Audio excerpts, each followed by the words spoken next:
Assalamualaikum warahmatullahi wabarakatuh. Bismillah walhamdulillah wassalatu wassalamu ala rasulillah Sayyidina wa maulana Muhammad wa ala alihi wa sahbihi wa mawala. La hawla wa la quwwata illa billah, amma ba'd. Saudara dan saudari yang sama-sama saya hormati, saya cintai, yang dirahmati Allah subhanahu wa ta'ala. Bersyukur kita kehadirat Allah subhanahu wa ta'ala yang masih mempertemukan kita dalam keadaan sehat walafiat. Mudah-mudahan sisa usia kita dapat kita gunakan untuk beribadah kepada Allah subhanahu wa ta'ala dan dapat memberikan kemanfaatan yang seluas-luasnya bagi sesama manusia. Dalam kesempatan yang baik ini kita akan mencoba untuk mengkaji lebih dalam makna dari moto kehidupan masyarakat Kabupaten Sumbawa Barat yang kita kenal dengan istilah IJS, ikhlas, jujur, dan sungguh-sungguh. Kita mulai dari yang pertama, yaitu tentang keikhlasan. Keikhlasan adalah ruh dari semua ibadah yang kita lakukan, dari semua kebaikan yang kita lakukan, baik itu yang langsung berhubungan ibadah kita kepada Allah subhanahu wa ta'ala atau yang berhubungan dengan kebaikan-kebaikan yang kita berikan kepada sesama manusia. Maka dalam hal ini kita akan membahas lebih luas tentang keikhlasan kita di dalam memberikan atau membagi kebaikan yang ada pada diri kita untuk sesama, baik kebaikan ilmu pengetahuan ataupun berupa akal fikir, ataupun berupa tenaga, maupun berupa harta benda. Apa yang kita berikan itu ada 5 tipenya. 3 masih dikategorikan dalam keikhlasan, dan yang 2 itu sudah keluar daripada kategori ikhlas. Derajat yang pertama adalah apa yang difirmankan oleh Allah subhanahu wa ta'ala dalam surah Al-Insan. Innama nut'imukum liwajhillah la nuridu minkum jaza'an wala syukura. Sesungguhnya kami memberikan kalian makanan atau memberikan kalian kebaikan semata-mata hanya kami mengharapkan keridhaan Allah subhanahu wa ta'ala. La nuridu minkum jaza'an wala syukura. Kami tidak mengharapkan dari kalian balas jasa, dan kami tidak mengharapkan dari kalian ucapan terima kasih. Ayat ini menceritakan bahwa Allah subhanahu wa ta'ala telah menceritakan kepada kita tentang keikhlasan para muqarrabun di dalam berbagi kebaikan terhadap sesama manusia. Mereka tidak mengharapkan imbalan dan juga tidak mengharapkan ucapan terima kasih. Mereka hanya semata-mata memberi karena hanya mengharapkan ridha Allah subhanahu wa ta'ala. Ini derajat yang paling utama dari keikhlasan itu, dari pemberian kita. Kalau kita tidak bisa menggapai derajat yang pertama, Allah menyediakan derajat yang kedua. Derajat yang kedua itu memberikan sesuatu kepada orang lain, tetapi kita masih mengharapkan imbalan yang sama, yang seimbang dengan apa yang kita berikan. Maka pemberian semacam ini masih dihitung ke dalam keikhlasan pada derajat yang kedua. Pahalanya masih banyak, yaitu mengharapkan keridhaan Allah, tetapi juga mengharapkan imbalan yang berimbang dari apa yang kita berikan itu kepada sesama manusia. Kemudian derajat yang ketiga adalah derajat dia memberikan sedikit tapi mengharapkan imbalan yang banyak dari orang lain. Walaupun di hatinya ada mengharapkan keridhaan Allah, tetapi itu lebih kecil dan lebih besar pengharapannya terhadap imbalan yang lebih dari sesama manusia. Hal semacam ini walaupun dia belum termasuk dosa, tetapi dia sudah dilarang oleh Allah subhanahu wa ta'ala. Wala tamnun tastakthir. Jangan kau memberikan sesuatu yang sedikit kemudian kau mengharapkan imbalan yang berlebih. Maka paling tidak kita sebagai masyarakat Kabupaten Sumbawa Barat ini hendaklah memposisikan diri dengan mutu ini pada derajat yang pertama atau derajat yang kedua. Jangan sampai jatuh kepada derajat yang ketiga. Sedikit pekerjaan menuntut imbalan yang lebih banyak dari apa yang kita keluarkan atau apa yang kita berikan. Kemudian derajat pemberian yang keempat, dan ini tidak lagi termasuk ke dalam kategori ikhlas, yaitu orang-orang yang tidak melakukan kebaikan tetapi dia mengharapkan pujian dari orang lain seolah-olah dia melakukan kebaikan. Atau dia melakukan kebaikan tetapi dia bukan mengharapkan keridhaan Allah Subhanahu wa taala, tetapi semata-mata dia hanya mengharapkan pujian dari sesama. Dalam hal ini Allah Subhanahu wa taala memperingatkan kita di dalam Al-Qur'an dalam surah Ali Imran ayat 188.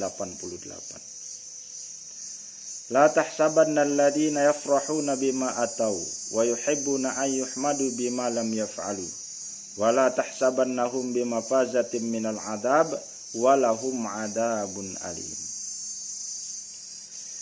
Jangan kau menyangka bahwa orang-orang yang bangga, orang yang senang dengan kebaikan-kebaikan yang dia lakukan karena mengharapkan pujian dari orang lain.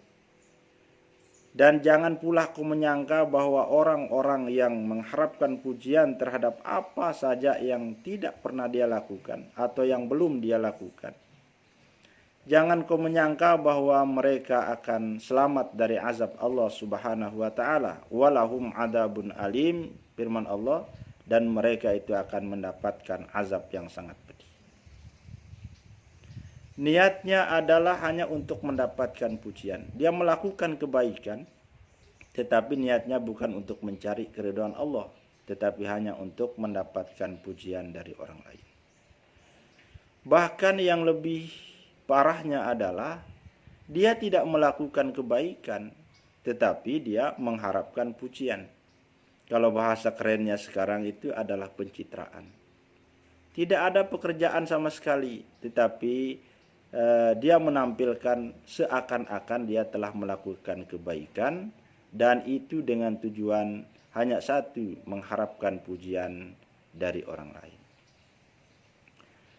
Kemudian derajat pemberian yang kelima adalah yang sangat buruk.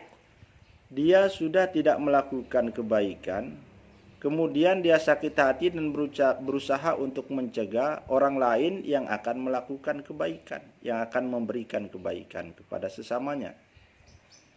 Hal ini digambarkan oleh Allah Subhanahu wa taala dalam surah Al-Maun. Fawailul lil musallin alladzina hum an salatihim sahun alladzina hum yura'una wa yamna'unal ma'un. Maka neraka wailah bagi orang-orang yang sudah salat, yang mereka itu memiliki 3 sifat yang tercela, yaitu mereka yang lalai di dalam salatnya, yang kedua mereka yang memperlihatkan salatnya kepada orang lain untuk mencari pujian, dan yang ketiga adalah orang-orang yang mencegah orang lain untuk memberikan makanan kepada sesama atau mencegah orang lain untuk melakukan atau memberikan kebaikan kepada sesamanya. Ini orang yang sangat jahat. Dia sudah tidak mau melakukan kebaikan, mencegah orang lain, entah itu dengan membisikkan orang yang akan melakukan kebaikan itu, atau dia berusaha memprovokasi orang lain agar tidak menerima kebaikan yang dilakukan oleh seseorang. Maka ini seburuk-buruk sifat. Maka orang seperti ini bukannya memberi, tetapi dia mencegah orang lain untuk memberi. Na'udzubillah, tsumma na'udzubillah min dzalik. Semoga Allah menjauhkan kita dari sifat yang demikian. Kemudian kita beralih kepada poin yang kedua, yaitu tentang jujur. kejujuran adalah harta yang sangat mahal. Dan Rasulullah sallallahu alaihi wasallam bersabda, "Alaikum bisidqi fa inna sidqa yahdi ilal bir wal bir yahdi ilal jannah. Wa iyyakum bil kadzib fa innal kadziba yahdi ilal fujur wal fujur yahdi ilan nar." Hendaklah kalian selalu jujur, selalu jujur, selalu jujur, kata Rasul, karena kejujuran itu akan mengantar kalian kepada kebaikan, dan kebaikan itu akan mengantar kalian kepada surga. Dan hendaklah kalian berhati-hati dengan kebohongan, karena kebohongan itu akan mengantarkan kalian kepada keburukan, dan keburukan itu akan mengantarkan kalian kepada neraka.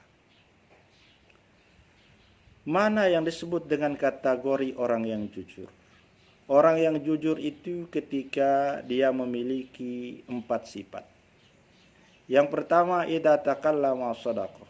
Apabila dia berbicara, maka dia akan berbicara apa adanya, sesuai dengan apa yang dia lihat, sesuai dengan apa yang dia saksikan, sesuai dengan apa yang dia ketahui, sesuai dengan apa yang pernah dia dengar.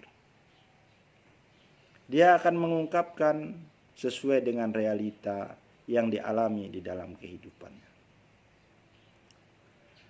Kemudian yang kedua, orang yang jujur itu dia harus memiliki sifat idza wa'ada ada'a. Apabila dia berjanji, maka dia akan memenuhi janjinya. Sekecil apapun janji, bahwa janji itu adalah hutang yang akan dipertanggungjawabkan oleh Allah Subhanahu wa taala.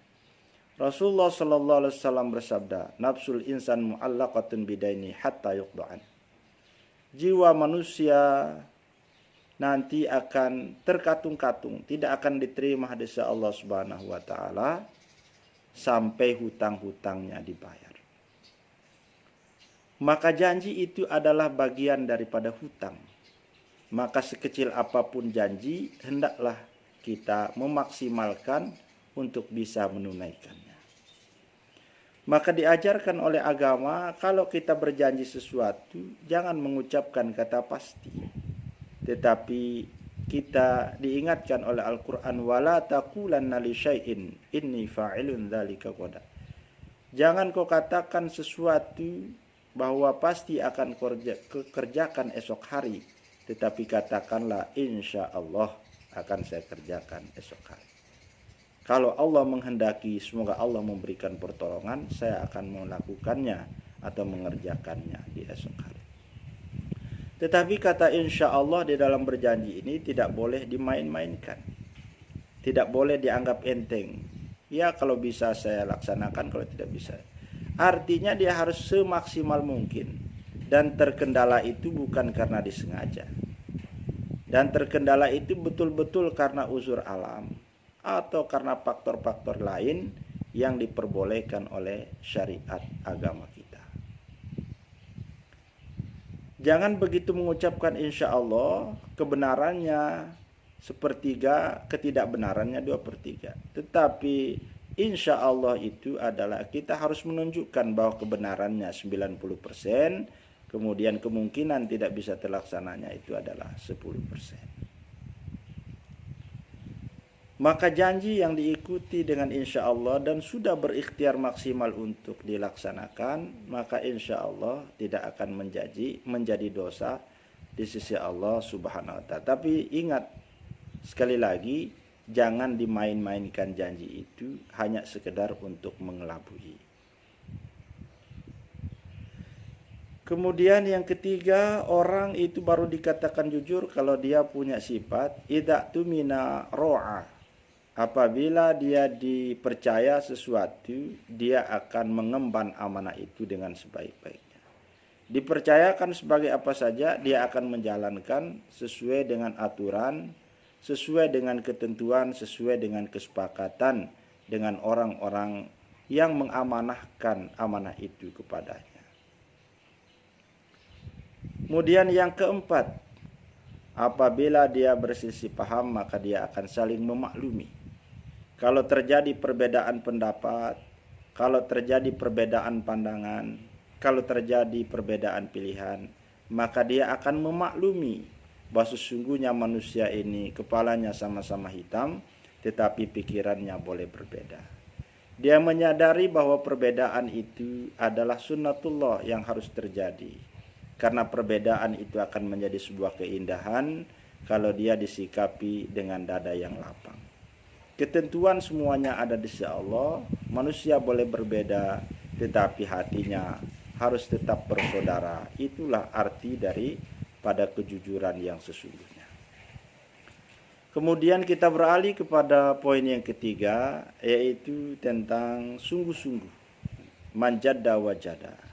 Barang siapa yang bersungguh-sungguh, yang totalitas melakukan sesuatu, maka Allah akan memberikan pertolongan untuk dia menggapai sesuatu tersebut. Maka istiqomah itu maka dia kesungguhan itu harus diimplementasikan dalam bentuk istiqomah.